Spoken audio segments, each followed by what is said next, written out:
ఏర్పడి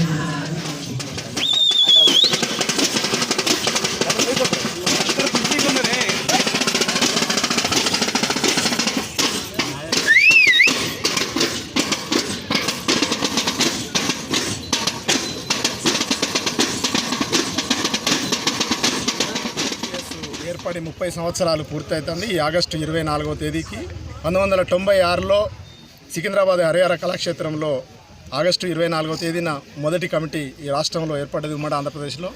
అప్పటి నుండి ఇప్పటివరకు ఈ సంఘం పెట్టక ముందుకు ఈ రాష్ట్రంలో గొర్రెల కాపర్లకు ఎలాంటి హక్కులు ఉండేది కాదు. ఈ సంఘం పెట్టిన తర్వాత ఇవాళ గొర్రెల కాపర్లకు మేత కోసం జీవోలు సాధించుకోవడం జరిగింది. తుమ్మ చెట్ల మీద హక్కులు కల్పించే 1016 జీవో సాధించుకోవడం జరిగింది.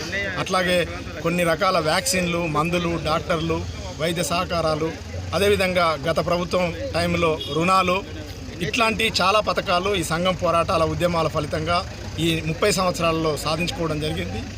అయితే ఇంకా సాధించాల్సింది చాలా ఉంది. ఈ వృత్తిలో రోజు రోజుకు మార్పులు వస్తూ ఉన్నాయి. 30 సంవత్సరాల క్రితం సంఘం పెట్టినప్పుడు మా ప్రధానమైన డిమాండు రుణాలు ఇవ్వాలి, మేత కావాలనేది. కానీ ఇప్పుడు పరిస్థితి మేత మొత్తం తగ్గిపోయింది. ఇప్పుడు వచ్చేటువంటి యూత్ అడవి చుట్టూ గొర్రెలు కాసుకోవడానికి ఇష్టపడతలేరు. కాబట్టి ఈ సాంప్రదాయకంగా ఈ వృత్తిలో ఉన్నటువంటి కుటుంబాల నుంచి వచ్చినటువంటి యువతకి గొర్రెల ఫామ్స్ పెట్టించాలి ప్రభుత్వం. ఆ రకంగా కృషి చేయాలని చెప్పి మేము డిమాండ్ చేస్తూ ఉన్నాం. కాంగ్రెస్ ప్రభుత్వం అధికారంలో రాకముందు టీఆర్ఎస్ గవర్నమెంట్ ఉన్నప్పుడు అవినీతి అక్రమాలు జరిగినాయి. గొర్రెల పంపిణీలో అవినీతిని మొత్తం అరికడతాం, అవినీతి లేకుండా నగదు బదిలీ చేస్తామని చెప్పి రేవంత్ రెడ్డి గారు హామీ ఇచ్చిండు. 2 లక్షల నగదు బదిలీ ఇస్తా అన్నాడు. కానీ 2.5 సంవత్సరాలు అవుతుంది, కనీసం ఈ శాఖ మీద ఇప్పటికీ రివ్యూ కూడా చేయనటువంటి దుస్థితి ఉంది. కాబట్టి ఇప్పటికైనా ప్రభుత్వం ఆలోచించాలి, మా డిమాండ్లను పరిష్కారం చేయాలని చెప్పి కోరుతా ఉన్నాం. అట్లాగే ఇవాళ చెంగిచెర్ల హైదరాబాద్లో హైయెస్ట్ మార్కెట్ జియాగూడ తర్వాత చెంగిచెర్ల గొర్రెల మార్కెట్ అనేది పెద్దది. మొత్తం దేశంలోనే ఎక్కువ సంఖ్య గొర్రెల మేకల సంఖ్య ఉన్నది తెలంగాణ రాష్ట్రంలో. అదే రకంగా మొత్తం దేశంలో మాంసం తినే వాళ్ళ సంఖ్య కూడా తెలంగాణలో ఎక్కువ ఉన్నది. ఇంత కన్జంప్షన్, ఇంత వినియోగం ఉన్నటువంటి ఈ రాష్ట్రంలో ఈ రాష్ట్రానికి సరిపడ ఉత్పత్తి లేదు. ఆ ఉత్పత్తికి కావలసినటువంటి ప్లాను ఈ ప్రభుత్వం దగ్గర లేదు. రేపు భవిష్యత్తులోనైనా అట్లాంటి ప్రణాళికలు తయారు చేయాలి. ఇక్కడే చెంగిచెర్లలోనే నేషనల్ రీసెర్చ్ మీట్ సెంటర్ ఉంది. ఇక్కడ మాంసం మీద పరిశోధనలు జరుగుతూ ఉన్నాయి. దాన్ని స్టేట్ గవర్నమెంట్కు లింక్ చేయాల్సిన అవసరం ఉంది.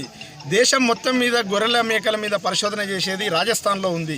CSWRI పేరుతో రాజస్థాన్లో అవికానగర్లో ఉంది. కానీ తెలంగాణలో హైయెస్ట్ ఉన్నది. దేశం మొత్తంలో తెలంగాణలో హైయెస్ట్ పాపులేషన్ ఉన్నది. ఇక్కడ అట్లాంటిది ఒక నేషనల్ షీప్ రీసెర్చ్ యూనిట్ ప్రారంభించాలని చెప్పి డిమాండ్ చేస్తాను.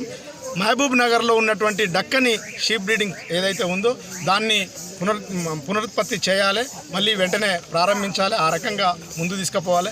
ఇక్కడ మార్కెట్లో కూడా మేము ఈ మధ్యకాలంలో తిరుగుతూ ఉంటే మార్కెట్లో చాలా సమస్యలు మా దృష్టికి వచ్చినాయి.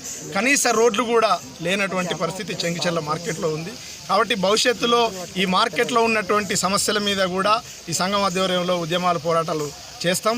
ఈ రాష్ట్ర ప్రభుత్వం మా డిమాండ్లను సక్రమంగా పరిష్కరించాలని చెప్పి ఇప్పటికే అన్ని జిల్లాలలో మహాసభలు నిర్వహించుకొని ఎక్కడెక్కడ ఏ సమస్యలను అవన్నిటిని కూడా ఈ 3 రోజుల పాటు రాష్ట్ర మహాసభలో చర్చించబోతా ఉన్నాం. సరైన నిర్ణయాలు చేయబోతా ఉన్నాం. ఆ తీర్మానాల అమలు కోసం రానున్న 3 సంవత్సరాలకి కావలసిన నూతన కమిటీ కూడా ఎల్లుండి ఎన్నిక జరుగుతుంది.